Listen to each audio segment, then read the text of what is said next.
Un saludo cordial para todos ustedes. Vamos a continuar con un tema apasionante que es el sistema nervioso. El sistema nervioso en realidad es el que va a comandar todo tu cuerpo. El sistema nervioso es ese bello sistema que da las órdenes a cada uno de los tejidos, a cada una de las células para que pueda realizar una función específica. Sin energía, sin esa conexión de información, nosotros no podemos realizar ninguna de las actividades. Entonces, algo que tú tienes que dominar, no en cuanto a la parte de la A a la Z en teoría, pero sí en conocimientos y en conceptos básicos, es pues sistema nervioso.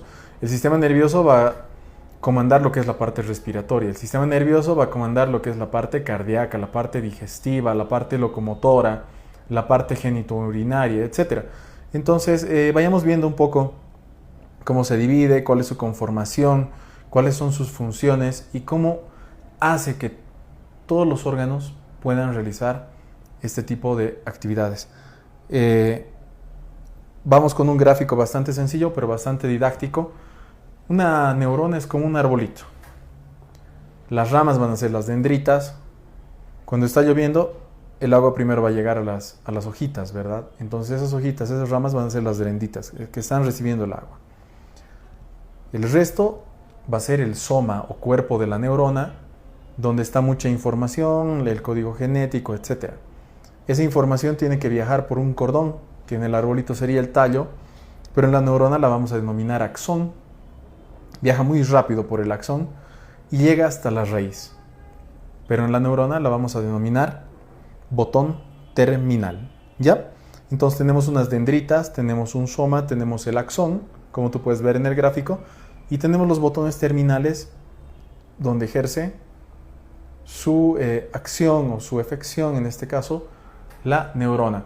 Quiere decir que yo, para realizar cualquier trabajo, o sea, para mover este bolígrafo, estoy mandando órdenes, están captando esas órdenes, las dendritas están siendo procesadas en el soma, están viajando muy rápido por este cordón que es el axón y se van a liberar en mi músculo para que yo pueda mover el bolígrafo a nivel del botón terminal. El botón terminal va a tener una conexión con la fibra muscular y pues yo puedo realizar este movimiento. Como puedes ver, es un movimiento complejo, es un movimiento que lleva muchas acciones, muchas interacciones neuronales y que todo tiene que estar relacionado para poder entender este tema, y lo vamos a ir viendo parte por parte. Como tú puedes ver, el axón acá tiene otro color. ¿Por qué tiene ese color? Porque es la mielina. La mielina le da, cuando tú estás haciendo una disección en anatomía, tú ves un cordón blanquecino, esos son los axones. Tú no puedes ver los somas, no puedes ver los botones terminales, pero sí puedes ver los axones porque tienen una característica, una tinción, tienen un color blanquecino bien característico y son cordones siempre, ¿no? Por eso se llaman cordones nerviosos, porque tienen ese aspecto a cordón. Esta mielina hace que el impulso nervioso viaje de una forma muy rápida. El impulso nervioso viajaría por una fibra, puede viajar por cualquier fibra, por una fibra digestiva, viaja el impulso nervioso, sí, puede viajar, pero no va a viajar de una forma rápida. La mielina lo que hace es que esta información nerviosa resbale sobre el axón y tenga una velocidad de transmisión pero elevadísima. Es por eso que cuando hay una lesión nerviosa, tus movimientos se enlentecen. No se anularán en un 100%, en ocasiones sí, pero se van a enlentecer a gran magnitud. Esta mielina, ¿quién la va a sintetizar? Puede ser una pregunta de examen porque mucha gente se confunde en esto.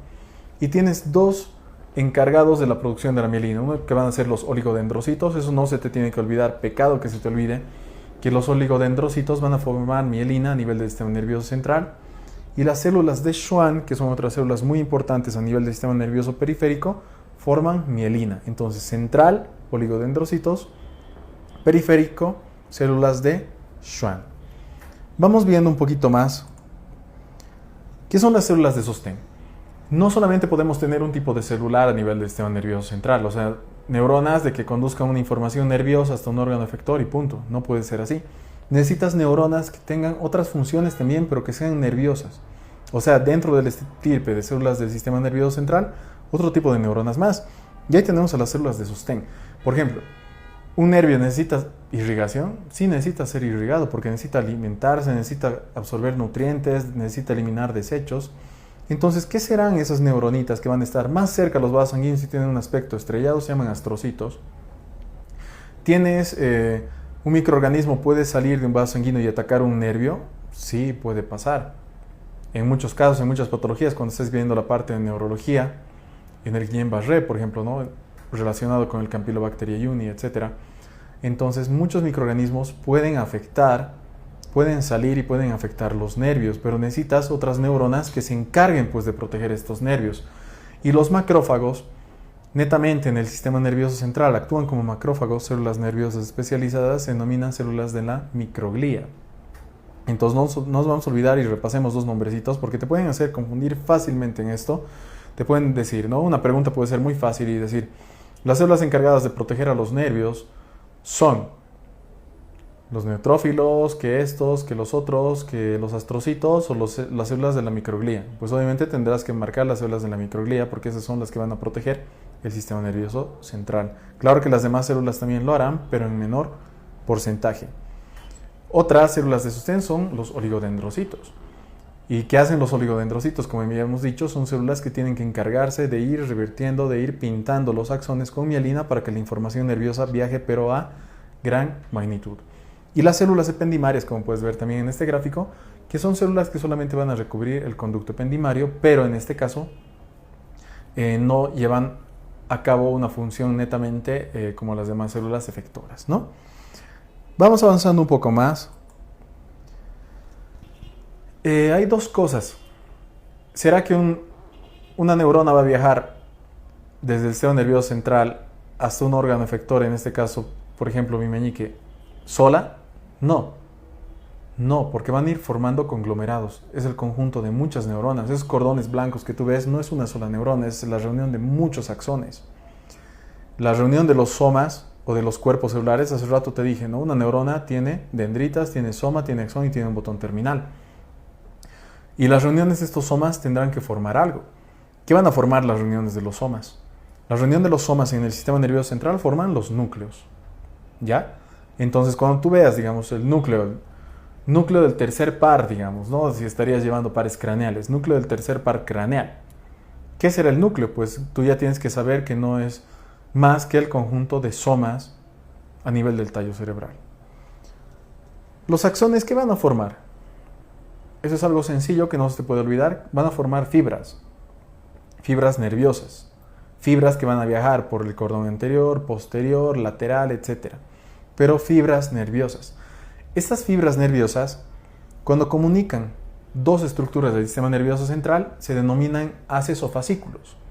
Entonces, cuando tú leas haz o fascículo, pues ya tienes que saber que estás hablando de fibras nerviosas que comunican dos estructuras del sistema nervioso central. Muchas veces nosotros estudiamos dentro, ya sea de la parte de la anatomía o la introducción anatomofisiopatológica en cualquier apartado de medicina interna, y lees estos términos, haz, fascículo, fibra, núcleo, y no los entiendes, pero deberíamos nosotros antes de estudiar algo y que digamos vemos un término que no entendemos, dilucidar su significado para poder entender mejor. Entonces tú ya no te olvides, núcleos, el conglomerado de somas, los axones en su conjunto forman fibras, y si unes dos estructuras del sistema nervioso central, por ejemplo, qué sé yo, el bulbo y el puente, te estoy dando un ejemplo, y de ellos va a salir una fibra nerviosa hasta el músculo, entonces esos ya son lo que tú vas a llamar haz o fascículo, ¿no?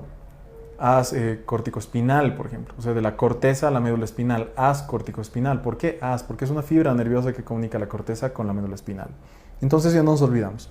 Y a nivel periférico también tendríamos que tener algo, ¿no? Si a nivel del sistema nervioso central se conglomeran somas, se conglomeran también a nivel del sistema nervioso periférico, obviamente, por lógica, tienen que ser así.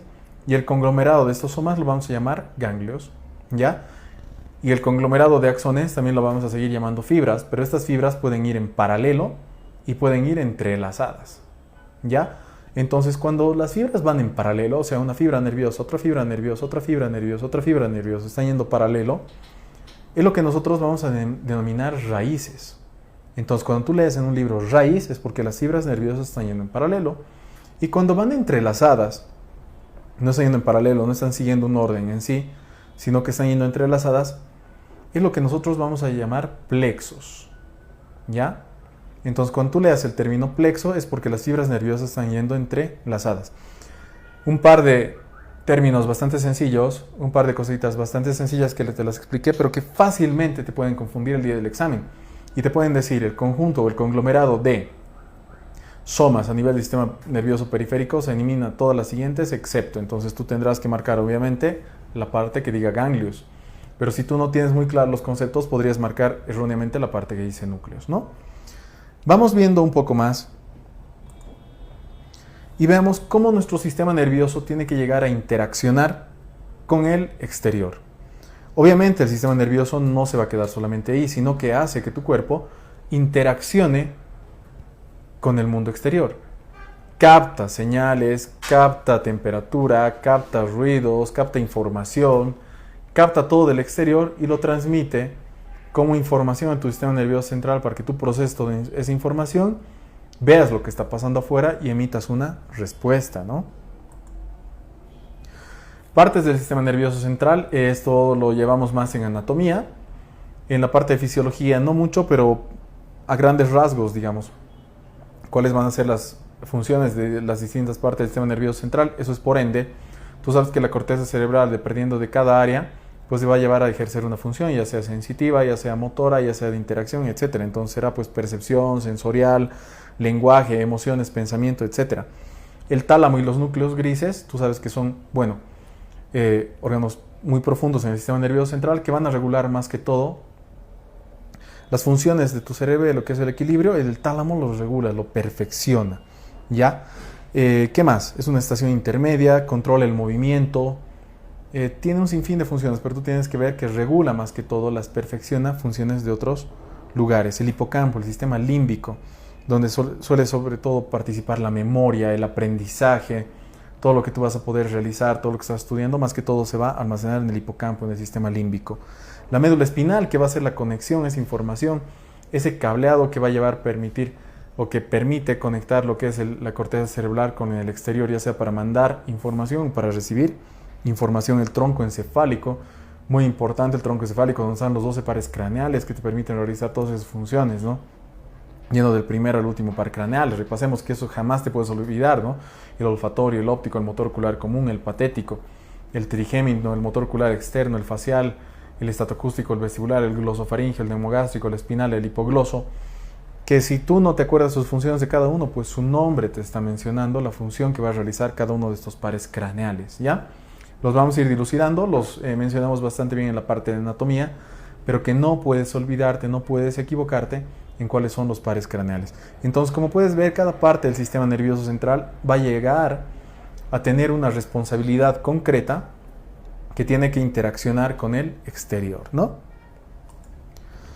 Sistema nervioso periférico. Si yo tengo una central de información que está realizando todo, digamos, está llevando a analizar, que quiere hacer una tarea, por ejemplo, hablar, ¿cómo la voy a ejecutar? Pues por la parte periférica.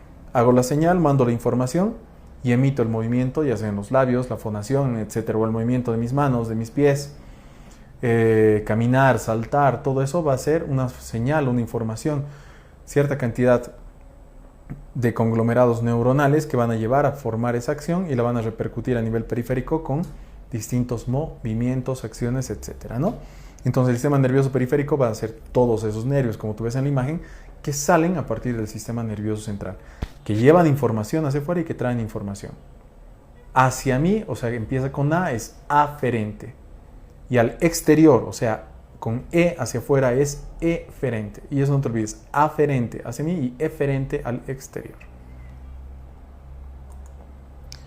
Tipos de receptores. Obviamente, tú no puedes captar la información per se. Por ejemplo, yo para saber cómo es la superficie de este bolígrafo, si es lisa, si es rugosa, no lo voy a poder solamente teniendo nervios periféricos, sino que voy a tener que tener unos receptores especializados para todo tipo de textura, ¿no?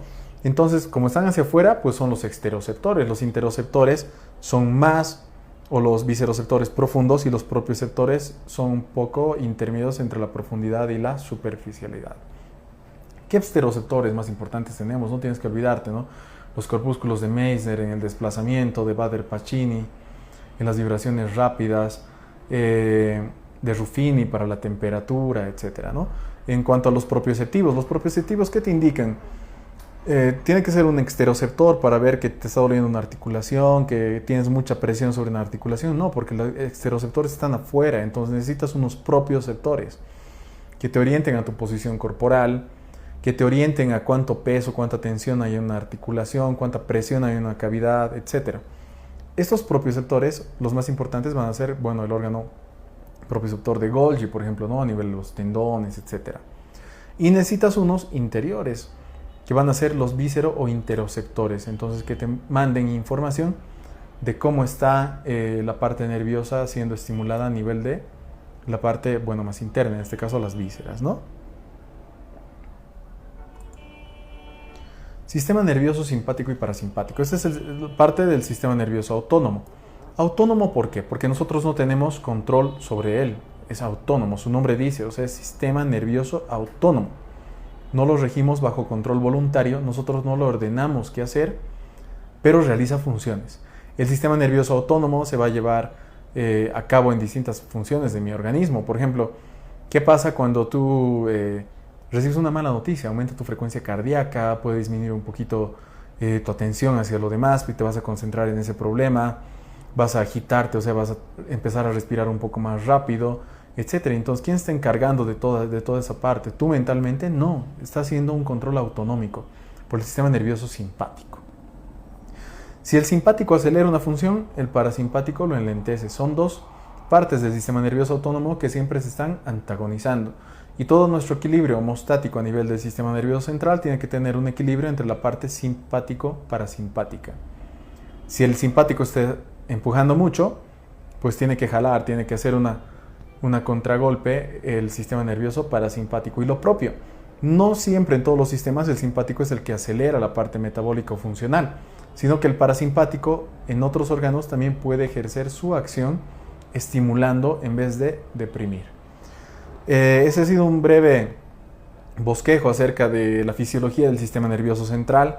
No es importante que tú hagas más énfasis, profundices más en pequeños detalles, puesto que los pequeños detalles no van a ser preguntados en el examen de residencia médica, donde lo que se busca es ver tu conocimiento en cuanto a conceptos básicos y bueno, al entendimiento de la materia. Yo te aconsejo que le des una buena leída a nuestro manual, a los ABC Meds. En ellos vas a poder encontrar pequeños detalles más que tal vez se nos ha saltado en la videoclase, pero no olvides, lo más fundamental es ver lo básico, entenderlo y a partir de ese entendimiento poder sacar más conceptos y dilucidar cosas un poco más complejas. Espero que haya sido de su utilidad y pues nos vemos en un siguiente tema.